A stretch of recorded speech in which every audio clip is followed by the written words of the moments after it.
Bueno, vamos a hablar la clase de hoy del recién nacido prematuro y del recién nacido de bajo peso. Veremos que, aunque puedan parecer inicialmente términos que podrían superponerse, nos referimos a recién nacidos completamente distintos, con características diferenciales distintos y que, por tanto, conviene saber cuáles son las diferencias, cuáles son las complicaciones que podemos esperar en cada una de ellas. En primer lugar, y haciendo un repaso de conceptos que ya se dieron en días previos, pues hablamos de recién nacido prematuro cuando nos referimos a todos aquellos nacidos vivos con una edad gestacional inferior a las 37 semanas de edad gestacional. Conviene diferenciar el recién nacido prematuro del recién nacido de bajo peso. El recién nacido de bajo peso, a nivel genérico, recordar que decíamos que era todo aquel recién nacido que tiene menos de 2.500 gramos, independientemente de la edad gestacional. Lo cual no quiere decir que un recién nacido con menos de 2.500 gramos, evidentemente, además pueda ser prematuro. Conviene diferenciar en diferentes tipos de prematuridad en función de la mayor o menor edad gestacional, y lo que sí considero que es importante es que tengamos claro, en primer lugar, a partir de qué nivel, de qué semana de edad gestacional hablamos de viabilidad. Es decir, un feto en la actualidad en nuestro medio se considera viable cuando tiene una edad gestacional por encima de las 23-24 semanas. Esto, evidentemente, ha ido cambiando, es decir, los adelantos técnicos en la asistencia en cuanto a ventiloterapia, en cuanto a nutrición parenteral, han permitido que la edad gestacional haya ido disminuyendo progresivamente y que, por ejemplo, si nosotros acudimos a los registros históricos, pues nos encontramos que hace 20, 30 años los recién nacidos de menos de 28 o 29 semanas prácticamente no sobrevivía ninguno. Mientras, en la actualidad, un recién nacido en países desarrollados, un recién nacido con 29, 30 semanas prácticamente tiene un 99% de supervivencia y en ocasiones con ninguna o mínima secuela. Bien, dicho esto, pues interesa diferenciar lo que son el recién nacido prematuro, a nivel genérico, menos de 37 semanas de edad gestacional, de aquellos que son recién nacidos prematuros de muy bajo peso. El recién nacido prematuro de muy bajo peso hace referencia a todos los nacidos por debajo de las 32 semanas de edad gestacional, lo cual equivaldría a tener un peso aproximado, si nos movemos en la mediana del peso, el peso medio para las 32 semanas de edad gestacional ronda los 1.500 gramos. Por tanto, si decimos un recién nacido y ya a partir de ahora recién nacido de muy bajo peso, nos estamos refiriendo a los menores de 32 semanas o a los menores de 1.500 gramos. Todos aquellos recién nacidos que están por encima de este nivel, es decir, por encima de la 32, por debajo de la 37, son prematuros, pretérminos tardíos, que también se les denomina, tienen una mortalidad inferior, evidentemente, a los de muy bajo peso. Bien, pues el problema está en el problema de las presentaciones, porque bueno, cuando lo pongo en pantalla completa generalmente se queda ahí parado. Bueno, seguimos entonces. Cuando hablamos de la prematuridad, pues evidentemente una de las primeras preguntas que nos asaltan es, en primer lugar, ¿cuál es su trascendencia? Es decir, y hablar de prematuridad en nuestro medio, conviene tener en cuenta que aproximadamente el 10% de los nacimientos que se registran son recién nacidos prematuros. Pero es que además, si tenemos en cuenta la prematuridad, está relacionada con más del 50% de las muertes que se producen en el periodo neonatal. Por tanto, hay que tener en cuenta que la prematuridad es un problema en neonatología un tema muy prevalente y que se investiga mucho y un tema en el que se sigue investigando, es decir, que hay muchos temas que todavía no están resueltos. En cuanto a las causas, hay multitud de causas que se han relacionado con el nacimiento de un parto prematuro. Factores como tenéis en pantalla, la edad de la madre, la prematuridad se ha relacionado tanto por arriba como por abajo con madres muy jóvenes o con madres añosas. Factores étnicos, en determinadas razas, el nacimiento de un parto prematuro puede ser más frecuente que en la población general. Por supuesto, hay factores infecciosos, es decir, y los factores infecciosos prácticamente representarían casi un tercio de los partos prematuros que se producen. La prematuridad ligada a la infección tenemos que verla como un mecanismo de defensa que tiene la naturaleza para realmente proteger a la madre. Y cuando se produce una infección y se produce una contaminación de las membranas y del amnios y de la placenta, lo que denominamos una corioamnionitis, ese punto es un punto en el que puede originarse una infección, una sepsis, una infección grave en la madre que podría poner en peligro la vida de la madre, por supuesto, además de la del feto. La naturaleza, en cualquier especie animal, cuando se produce esta situación, inmediatamente se empiezan a liberar factores inflamatorios ligados a la inflamación que ponen en marcha el mecanismo normal del parto, es decir, se empiezan a producir contracciones uterinas que van a iniciar y van a finalizar el trabajo del parto expulsando un producto, el feto contaminado, que en la naturaleza, más allá de los seres humanos, se considera no viable. Por tanto, este tercio de casos de la prematuridad tenemos que verlo realmente como lo que es decir, se pone el mecanismo del parto en marcha, porque realmente si no pusiéramos nada de por medio,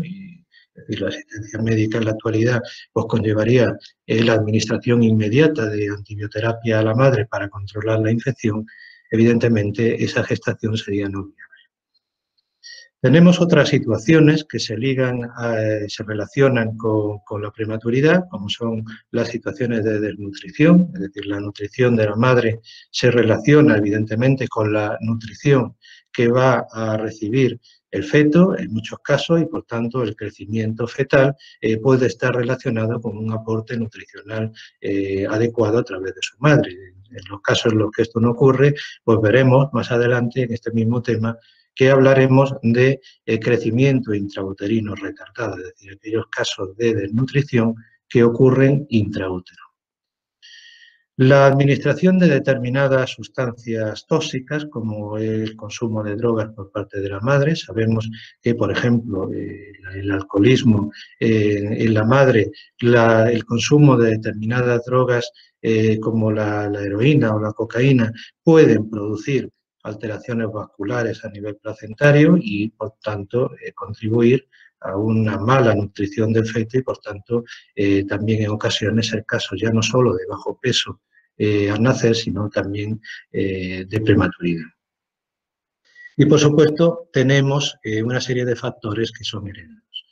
En la tabla que tenéis a la derecha en pantalla se habla de parto prematuro, de tres grandes categorías de parto prematuro, es decir, después de mirar las múltiples clasificaciones etiopatogénicas que hay sobre la prematuridad, y como digo, hay mucho publicado sobre el tema, pues realmente nos podríamos quedar con tres grandes causas, es decir, aquellos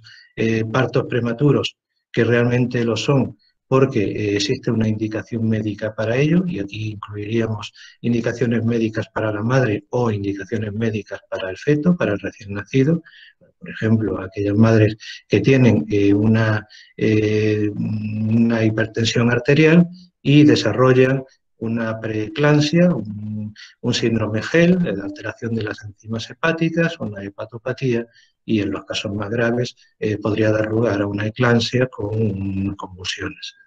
en la madre. Siempre que se produce esta situación, se produce una situación de riesgo para la madre y, por supuesto, también de riesgo para el feto, porque en el momento en que ocurren estas alteraciones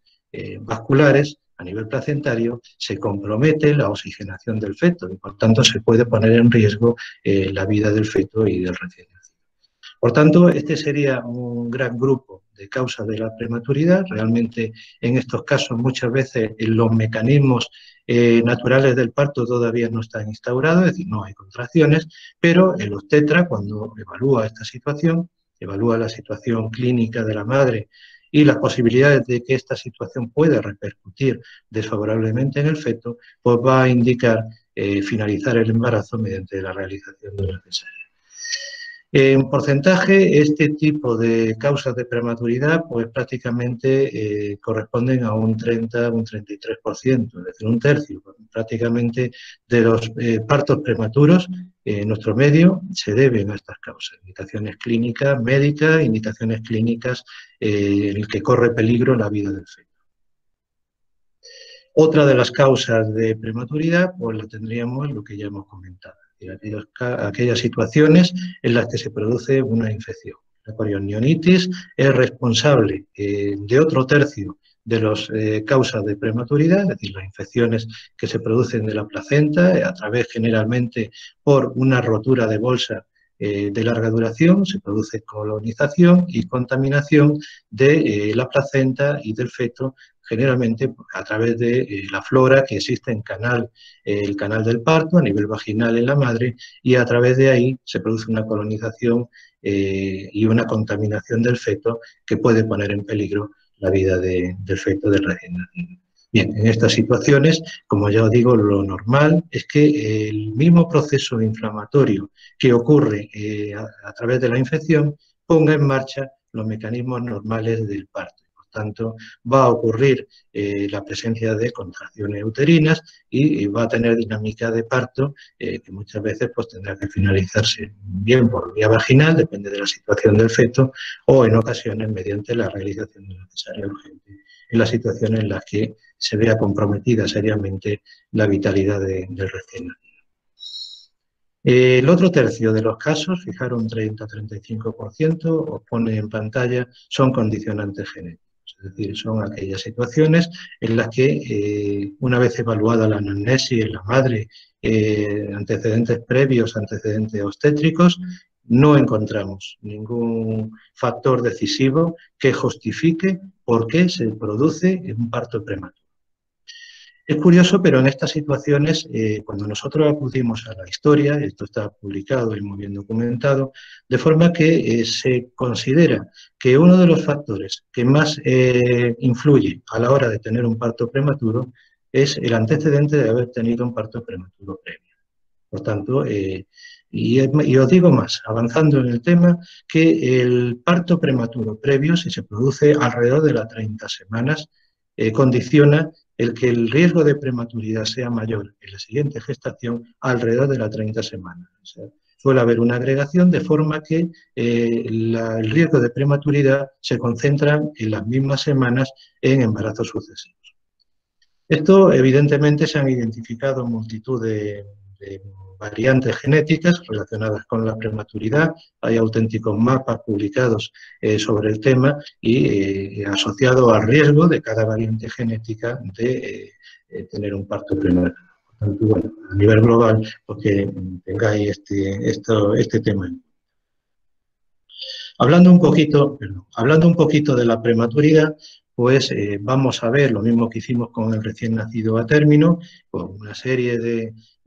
características morfológicas que tiene el recién nacido prematuro, que no tiene el recién nacido a término. Fundamentalmente, como dice su denominación de prematuro, es que nace antes de que se complete la madurez. Y por tanto, hay algunas características de inmadurez que conviene tener en cuenta desde el punto de vista morfológico, del aspecto que tiene el recién nacido, lo tenéis en pantalla, y posiblemente lo que más os llame la atención es el aspecto de la piel. Es una piel fina, es una piel muy delgada, casi transparente, que deja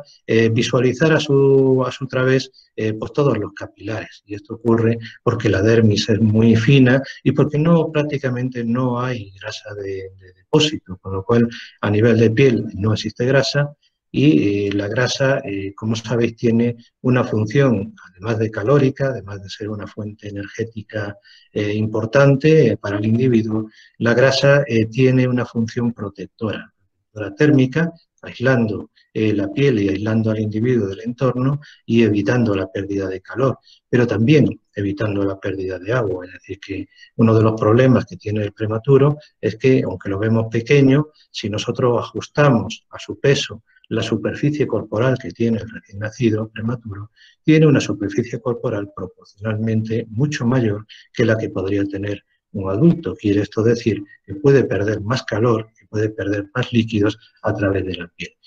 Ese hecho lo tenemos muy en cuenta los neonatólogos y por eso uno de los aspectos que más nos preocupa es que el recién nacido esté evidentemente en un ambiente térmico neutro, es decir, en una incubadora a una temperatura regulada,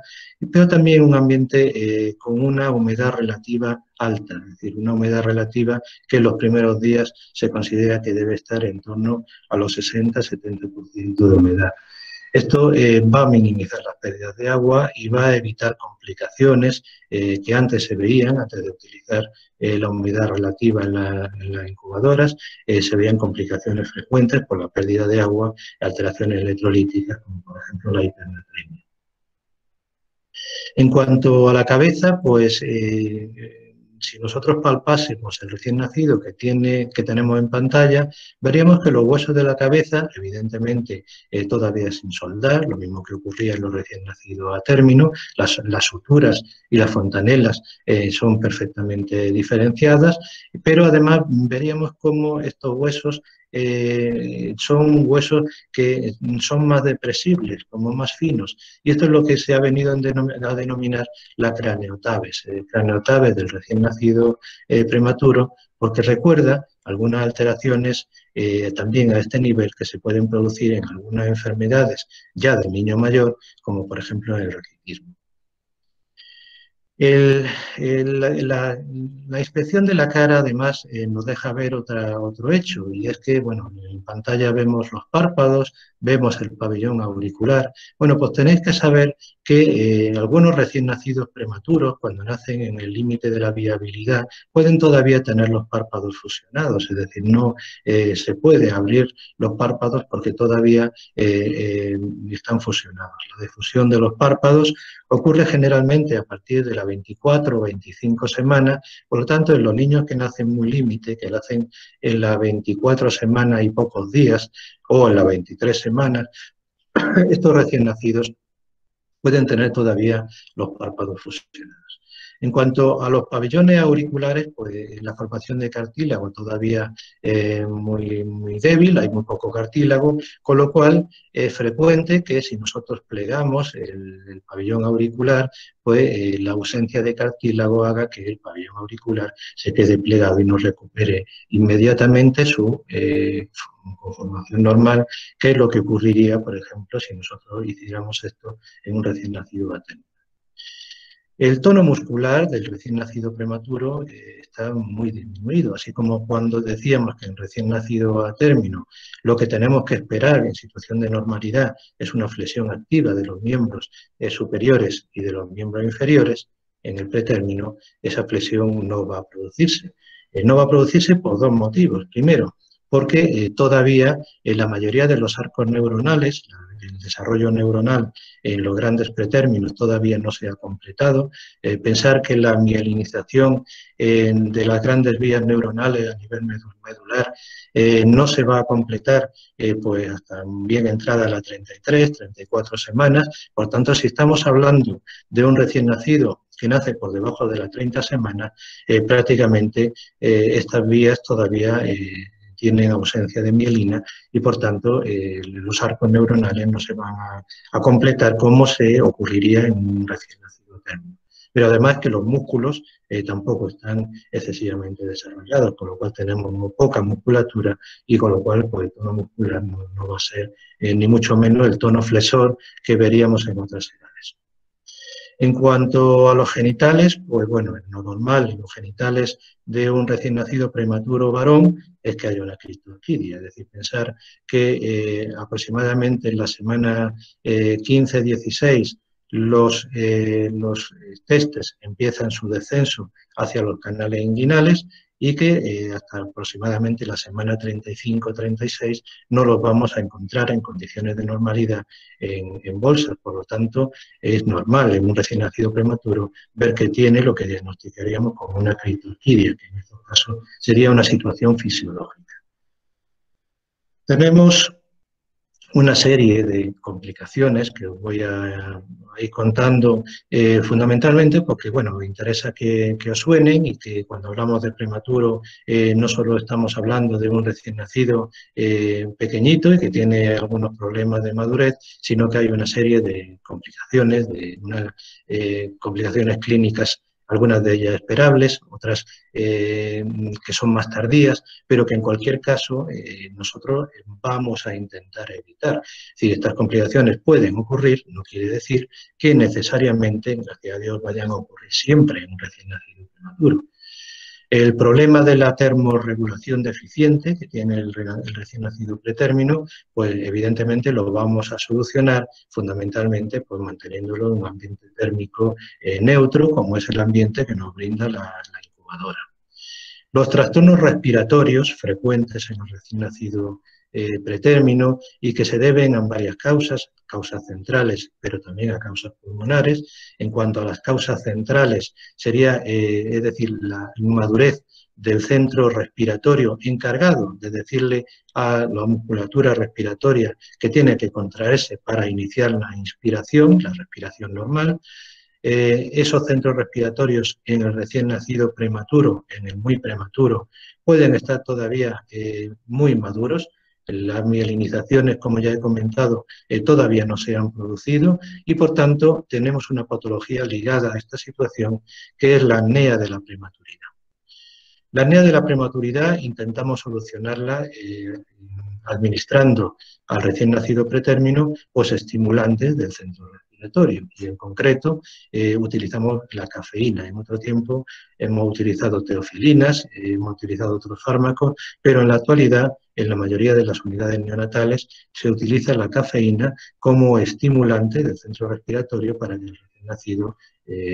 pueda respirar, es decir, que no se le olvide respirar. Realmente eso es lo que ocurre. En cuanto a las alteraciones pulmonares, pensar que la inmadurez en general, que se puede generalizar a la mayoría de los órganos y aparatos, cuando hablamos del pulmón, fundamentalmente se limita a la disminución de un elemento que es el surfactante, que es un elemento tensoactivo, que lo que hace es que los alveolos no se colapsen y permanezcan abiertos al final de la expiración. Ese déficit de surfactante, que sabemos tiene mayor o menor cuantía la mayoría de los recién nacidos prematuros, se soluciona terapéuticamente una vez que nace el niño prematuro y según su clínica administrándole surfactante. Este recién nacido se le administra a nivel intratraqueal precisamente la sustancia de la que carece, es decir, el surfactante. Pero también se puede prevenir, es decir, al recién nacido prematuro, cuando se inicia un parto que sabemos que va a ser pretérmino y que no se puede parar de ninguna de las formas, el obstetra sabe que si le administra a la gestante, a la madre, se le administran corticoides, administrándole 2 dosis de corticoides, 12 horas antes del parto, se va a estimular la producción en el feto de surfactante y por tanto estos recién nacidos van a tener menos dificultad respiratoria porque van a tener una enfermedad de membrana hialina, que así es como se llama esta patología, pues más leve. Podemos encontrar también alteraciones a nivel cardiocirculatorio, es decir, es muy frecuente que estos recién nacidos tengan la habilidad hemodinámica, les cuesta trabajo en regular su tensión arterial y por tanto tampoco es raro que tengamos que ayudarles, al menos los primeros días, mediante la administración de drogas vasoactivas, como por ejemplo la dopamina o la noradrenalina, para que este recién nacido mantenga tensiones. La tensión arterial si es importante en un individuo adulto el mantenimiento de una tensión arterial efectiva, un recién nacido prematuro lo es aún más, porque sabemos que el desarrollo del cerebro, que está en un proceso de pleno desarrollo, depende de la oxigenación. Y por tanto, si nosotros no tenemos tensiones arteriales medias adecuadas, sabemos ya de antemano que no está llegando un flujo sanguíneo adecuado al cerebro, con lo cual esa áreas del cerebro que están en una fase de crecimiento activo van a tener poco aporte de oxígeno. Y si tienen poco aporte de oxígeno, va a haber poca energía para que esas células puedan funcionar adecuadamente. Con lo cual, en muchos casos se va a producir muerte neuronal y alteraciones neurológicas que se van a dejar sentir más allá del periodo neonatal. En cuanto a las alteraciones que vemos a nivel encefálico, pues aparte de la anoxia, que ya he adelantado, muchas veces por hipotensión, muchas veces por otras alteraciones como la anemia, o alteraciones respiratorias en las que no conseguimos que el recién nacido mantenga unos niveles de saturación de oxígeno en sangre, la anoxia evidentemente va a ser un factor que nos va a motivar la pérdida neuronal y por tanto lesiones neurológicas futuras importantes. Siendo precisamente la anoxia, esa anoxia que se produce en los primeros días después del parto o a veces incluso antes del parto, es decir, puede haber alteraciones de difusión de oxígeno desde la placenta al feto que van a producir anoxia fetal. Bien, pues estas situaciones de anoxia se van a relacionar con patologías que vamos a poder identificar al mes o a los 2 meses de vida mediante pruebas de imagen en el recién nacido, y esa patología se denomina, la tenéis en la clasificación de la derecha, leucomalacia periventricular. Por tanto, la leucomalacia periventricular, que no son más que cicatrices que se producen a nivel del encéfalo, precisamente por esta falta de oxígeno, pues la vamos a encontrar siempre cuando tenemos un antecedente previo de anoxia en el recién nacido. Otra de las complicaciones también esperables en un recién nacido cuando el curso clínico no es el adecuado es la presencia de hemorragias intraventriculares. Las hemorragias intraventriculares es una patología que casi diríamos que es patognomónica del recién nacido prematuro. En otras edades podemos esperar hemorragias a nivel cerebral, pero la patología a nivel hemorrágica, a nivel intraventricular, se produce casi exclusivamente en el recién nacido prematuro. ¿Por qué ocurre esto? Pues fundamentalmente porque pensar que el recién nacido prematuro tiene áreas del cerebro que están en una fase de crecimiento muy activo. Estas áreas de crecimiento muy activo necesitan una gran vascularización para poder oxigenar estas células y permitir esa fase de crecimiento. Cuando se producen alteraciones de tipo de la acidosis, como ocurre, por ejemplo, en un recién nacido con problemas ventilatorios, bien por un problema por apnea o por enfermedad de membrana hialina que no podamos tratar y que no consigamos oxigenar adecuadamente a este recién nacido, los incrementos de carbónico en sangre van a originar una situación de acidosis. La acidosis, que es uno de los factores que se liga con la vasodilatación a nivel cerebral, es decir, que estos vasos están en las áreas muy vascularizadas, porque están en fase de crecimiento activo. Si además sometemos al recién nacido a una situación de acidosis por mal control respiratorio, pues va a favorecer que esta vasodilatación que se produce en estas áreas pueda ser el primer paso de un origen de un sangrado activo. El paso de sangre a estos niveles, el paso de sangre a nivel ventricular, en el recién nacido prematuro, en los ventrículos cerebrales, va a originar en ocasiones la producción de coágulos. Los coágulos a nivel intraventricular van a originar a largo plazo la obstrucción en la normal circulación del líquido cefalorraquídeo. Y aquí tenemos una causa de una complicación tardía que tenéis también en la tabla de la derecha, es decir, cuando hablamos de hidrocefalia obstructiva en un recién nacido prematuro, generalmente podemos remitirnos al problema previo de una hemorragia intraventricular, grado 2 o grado 3, que ha dado lugar a la formación de coágulos que han obstruido el normal flujo de líquido cefalorraquídeo. Bien, tenéis que conocer que en estos casos el tratamiento pasa por la descompresión, es decir, cuando diagnosticamos esta situación, la presencia de coágulos y un aumento progresivo del tamaño de los ventrículos cerebrales. Evidentemente, si aumentan los ventrículos cerebrales porque aumenta la presión a este nivel por obstrucción de su normal circulación, va a haber una compresión periférica de la corteza cerebral. Bien, pues esa compresión de la corteza cerebral dificulta, impide su normal desarrollo. Por tanto, la actuación médica, que yo creo que debéis de conocer, es que en estos casos pasa por descomprimir los ventrículos. Y es lo que realmente hace el neurocirujano. En estas situaciones vamos a poner en conocimiento esta situación del neurocirujano para que coloque un drenaje que desde el ventrículo cerebral vaya al peritoneo y produzca una liberación progresiva de líquido cefalorraquídeo que pueda descomprimir esos ventrículos para que no continúen en su proceso de dilatación. De esta forma, salvaguardamos el normal desarrollo de la corteza. Bien, tenemos otras muchas alteraciones que podemos esperar en un recién nacido prematuro. Muchas de ellas pues de tipo digestivo, como la que tenéis en pantalla, es decir, las situaciones de ilio, es decir, un ilio no es otra cosa que una parálisis del intestino, es decir, el intestino no se mueve muchas veces porque hay patologías concurrentes, muchas veces porque sencillamente existe una escasa todavía inervación a nivel parasimpático del intestino y eso contribuye a que la motilidad que vemos a nivel intestinal sea también menor. En ocasiones, la formación de tapones de meconio a nivel distal, esto va a producir un problema obstructivo a nivel intestinal y, por tanto, cuadros obstructivos a nivel intestinal y la existencia de problemas inflamatorios también frecuentes, se ven hasta en un 10% de los prematuros, de enterocolitis necrótica. Es un proceso inflamatorio que a veces pues, pueden originar perforaciones intestinales y que en estos casos van a requerir la intervención del cirujano infantil para que haga una resección de ese intestino que está inflamado y necrosado y haga una sutura que permita la continuidad a nivel intestinal.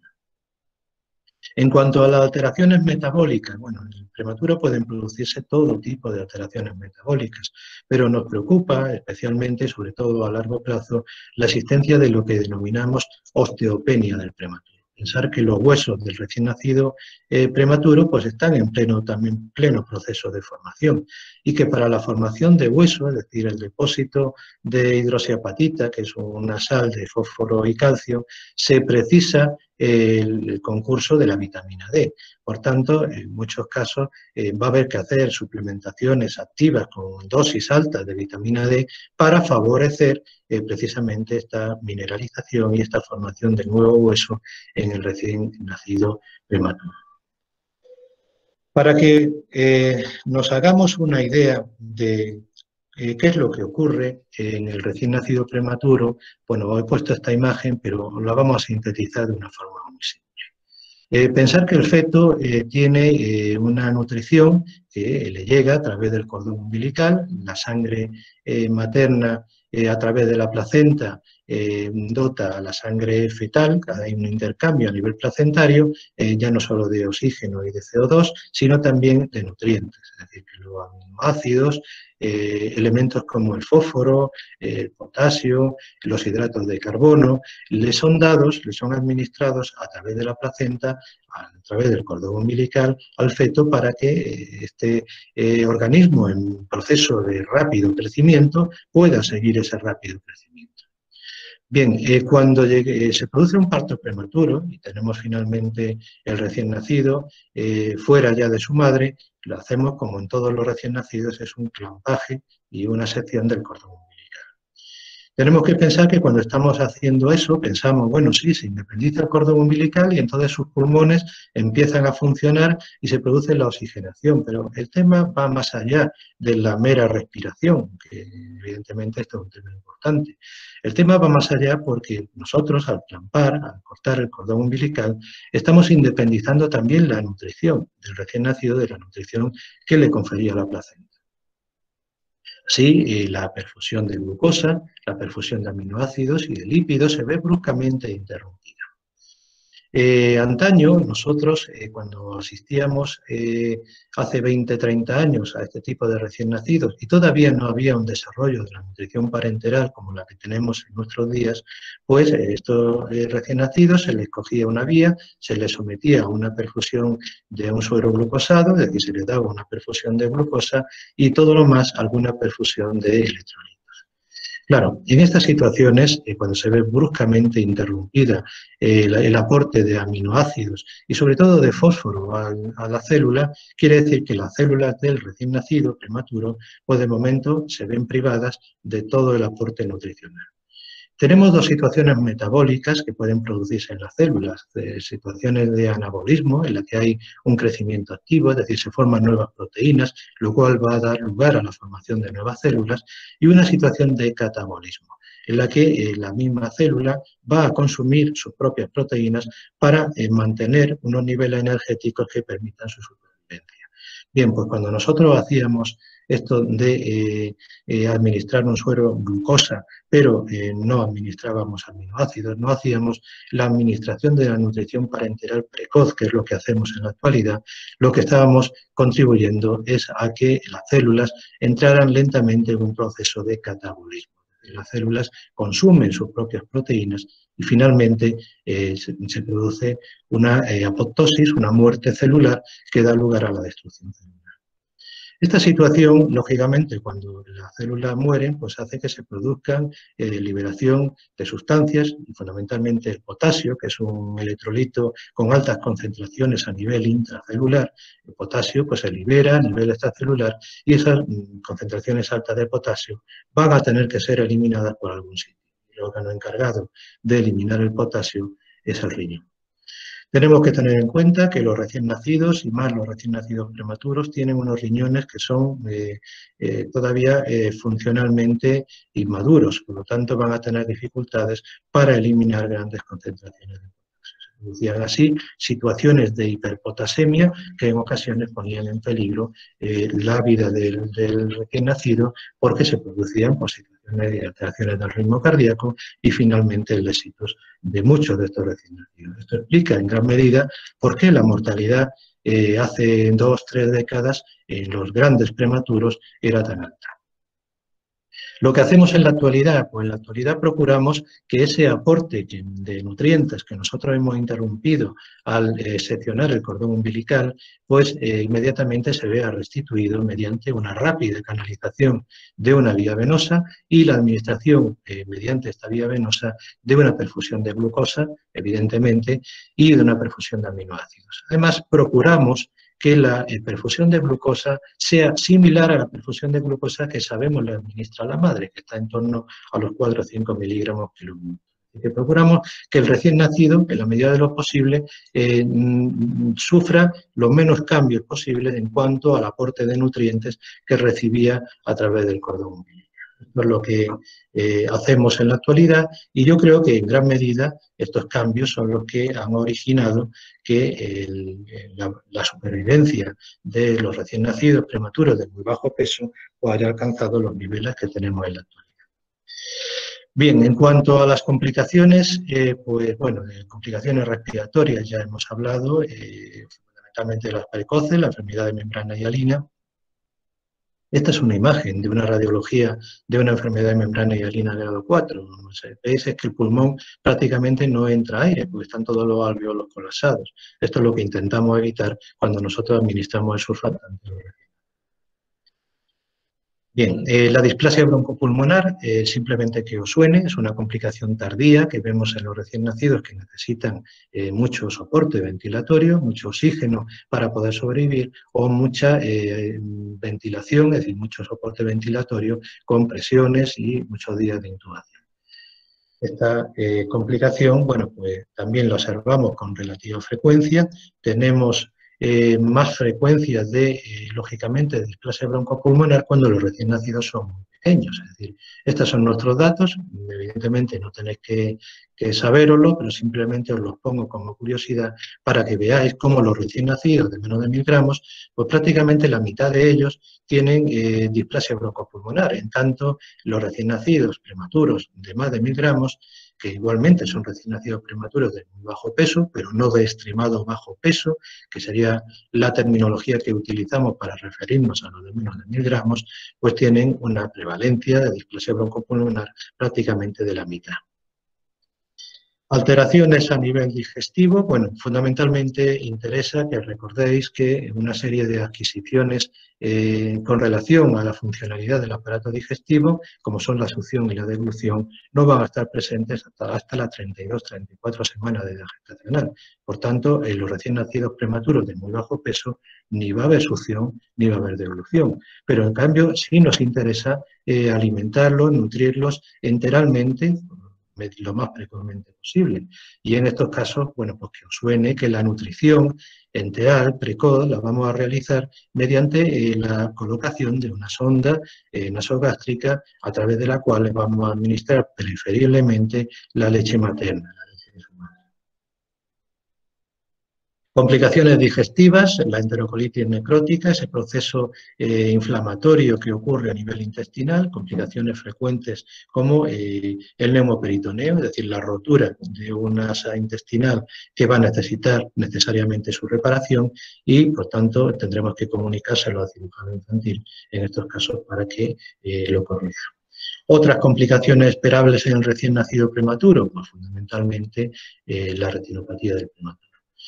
Fundamentalmente interesa un concepto, es decir, la retinopatía del prematuro, de la cual tenéis en la imagen los grados distintos de retinopatía, pues depende fundamentalmente del aporte de oxígeno que nosotros le damos al recién nacido. Y por eso nos interesa en estas situaciones pues controlar mucho la oxigenación, porque sabemos que tiene una relación directa, es decir, a más aporte de oxígeno, mayor grado de retinopatía. Y recordar que la retinopatía en el prematuro es una causa importante de ceguera en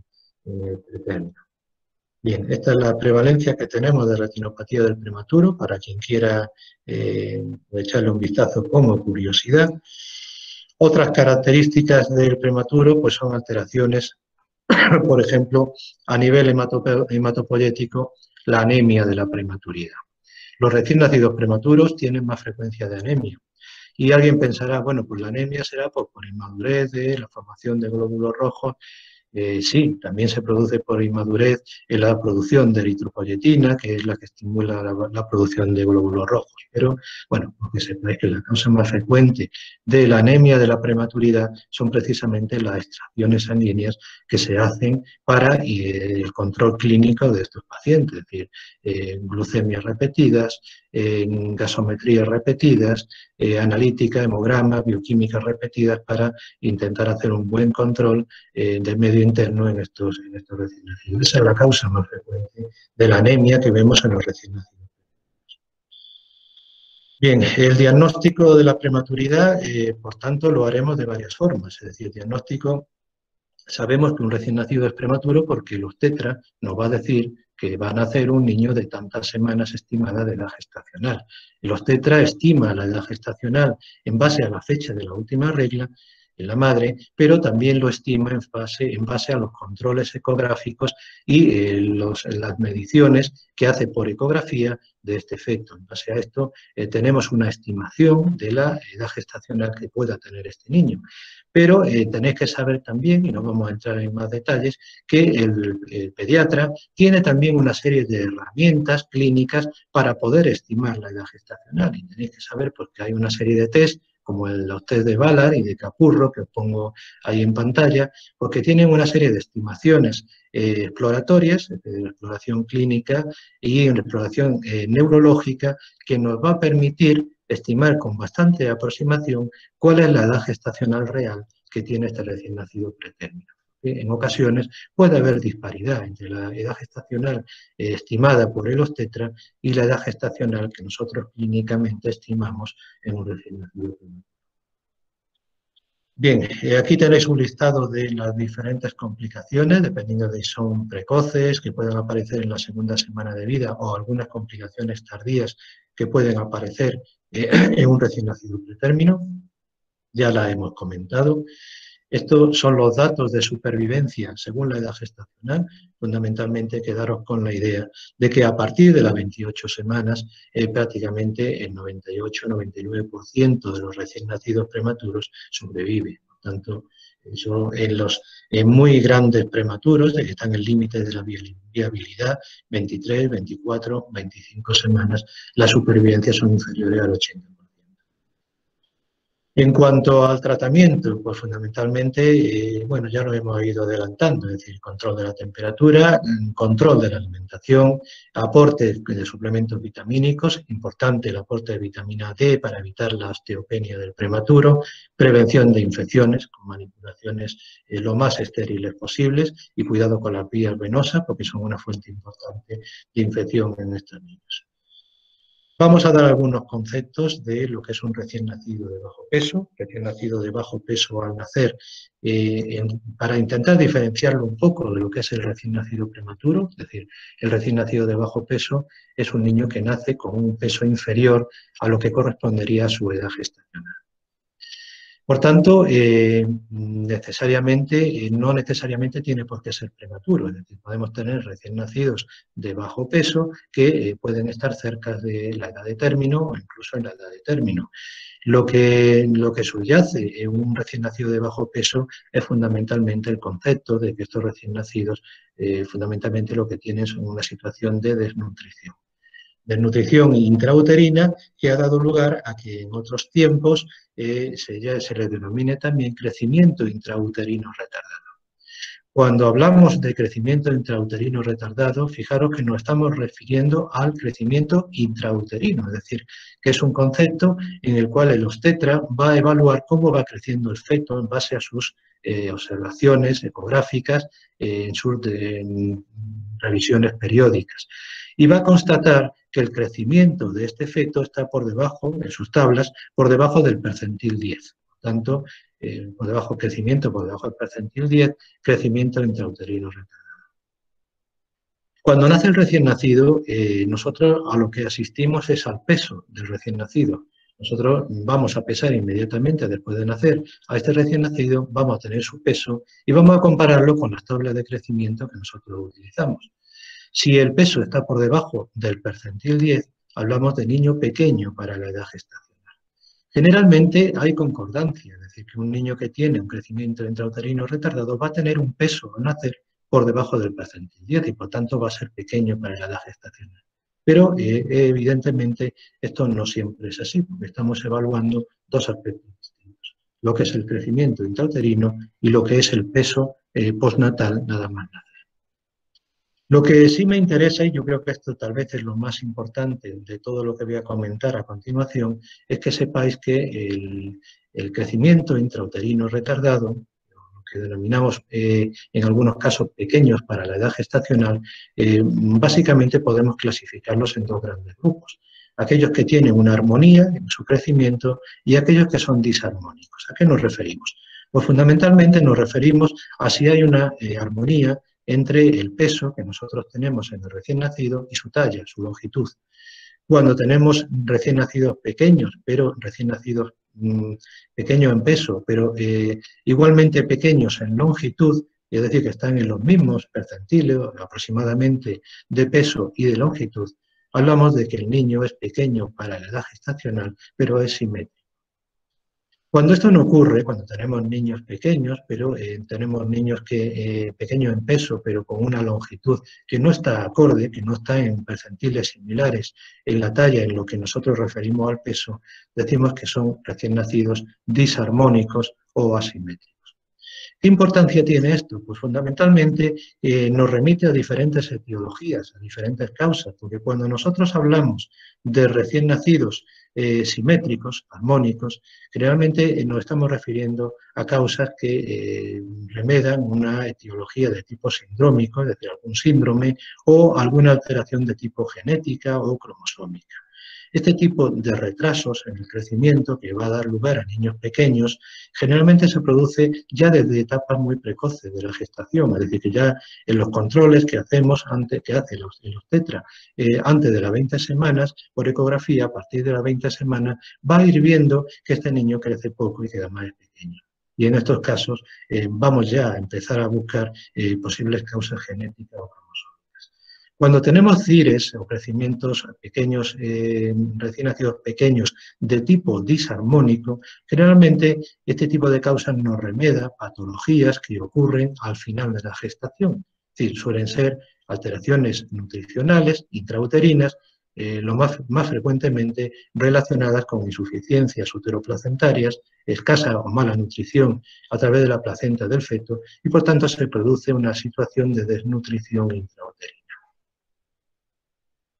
En la siguiente imagen, pues os pongo, por ejemplo, una causa de uno de los múltiples síndromes, es decir, una causa sindrómica de crecimiento intrauterino retardado, es que el niño que va a nacer también pequeño para la edad gestacional, pero sin embargo son pequeños armónicos, es decir, que vamos a encontrar una talla pequeña, un peso pequeño, todo ello en percentiles, y luego si inspeccionamos al recién nacido, pues en la mayoría de los cuadros sindrómicos vamos a encontrar rasgos que le son característicos a cada uno de los síndromes. En este caso, en el caso del síndrome de Silver-Russell, pues fijaros en el aspecto que tienen los dedos, el quinto dedo con una clinodactilia, que esto es una atrofia de la falange distal, el aspecto de las facies con unos labios muy finos, un filtrum amplio y la forma que tiene la cabeza. Por tanto, la etiología del recién nacido de bajo peso, pues lo tenéis en pantalla, puede ser amplia y diversa, es decir, desde factores que afectan, como hemos enumerado algunos, factores maternos y que interfieren en la nutrición normal del feto, algunas anomalías fetales que darían lugar a CIRES de tipo armónico, como anomalías sindrómicas, cromosómicas, algunos tipos de trastornos metabólicos o alteraciones placentarias, alteraciones que intervienen en la normal nutrición del feto a través de la placenta y que, como digo, generalmente se relacionan con crecimiento intrauterino retardados de tipo disarmónico. Otros factores pueden no estar relacionados con ninguna patología y conviene que tengáis en cuenta, pues, por ejemplo, los factores étnicos,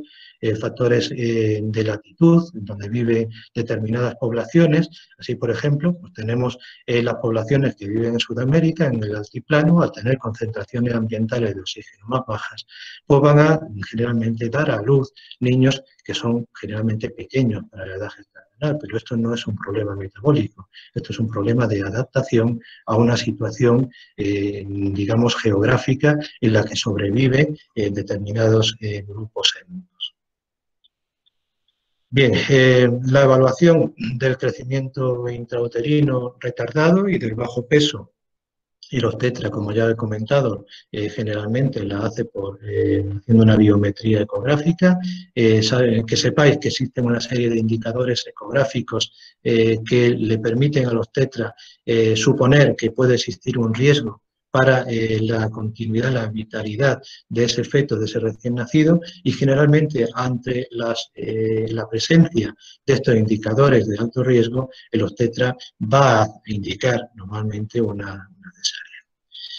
Que sepáis que cuando nosotros hablamos de recién nacidos de bajo peso, hablamos de recién nacidos que están por debajo del percentil 10 en base a la comparación que hacemos con determinadas tablas de crecimiento. Tenéis que saber que existen multitud de tablas de crecimiento. Estas fueron las primeras que se publicaron, fijaros, en el año 66 por Bataglia y Luchenko. Estas tablas, si nosotros las comparamos con tablas que se han ido publicando posteriormente, pues vemos que existe escasa concordancia. La razón es que bueno, pues los cambios clínicos asistenciales que han ocurrido en estos años pues han motivado que la supervivencia de los recién nacidos sea mayor y por tanto la supervivencia de un recién nacido en la actualidad no tiene nada que ver con la que ocurría en la década de los 60. Por tanto, esto nos permite pues fundamentalmente que tengáis una idea, es decir, y qué es lo que pone en esta imagen, nacer pequeño para la edad gestacional puede depender de qué curva utilicemos. Entonces, ¿qué curva debemos utilizar? ¿Qué hacemos los pediatras para saber si un niño es pequeño o no es pequeño para la edad gestacional? Pues generalmente utilizar las últimas tablas publicadas o las tablas publicadas en nuestra zona, en nuestra área, que hacen referencia a nuestra población de referencia. Bien, en cuanto a la clínica, y ya vamos terminando, del recién nacido de muy bajo peso, pues fundamentalmente quedaros con que un recién nacido pequeño, pero que además tiene signos evidentes de desnutrición. Yo creo que la imagen que tenía en pantalla pues, dice bastante de lo que podemos hacer. ¿Cuáles son las complicaciones de un recién nacido de bajo peso? ¿Son las mismas que podemos esperar de un recién nacido prematuro? Pues evidentemente no, porque estamos hablando de situaciones muchas veces de insuficiencia uteroplacentaria que conllevan situaciones de asfixia. Y así, por ejemplo, situaciones como la aspiración de meconio en los pretérminos tardíos, que además son recién nacidos de bajo peso, o es una situación que puede producirse con relativa frecuencia. Y otras alteraciones como la hipoglucemia, la poliglobulia, perdón, o la hipoglucemia son complicaciones que también podemos ver en este grupo. Bien, esto lo vamos a pasar. Simplemente deciros que la hipoglucemia en este grupo de recién nacidos pues es muy frecuente. Fundamentalmente porque debido a esa desnutrición crónica, estos recién nacidos tienen las reservas hepáticas de glucógeno muy disminuidas. Y con esto vamos a terminar. Esto es una de las complicaciones también frecuentes y, bueno, las manifestaciones clínicas de la hipoglucemia, porque las tenéis en pantalla, pueden ser desde prácticamente estar asintomáticos a tener complicaciones graves, o por ejemplo, con la existencia de convulsiones o una situación de coma. Con esto terminamos el tema de hoy.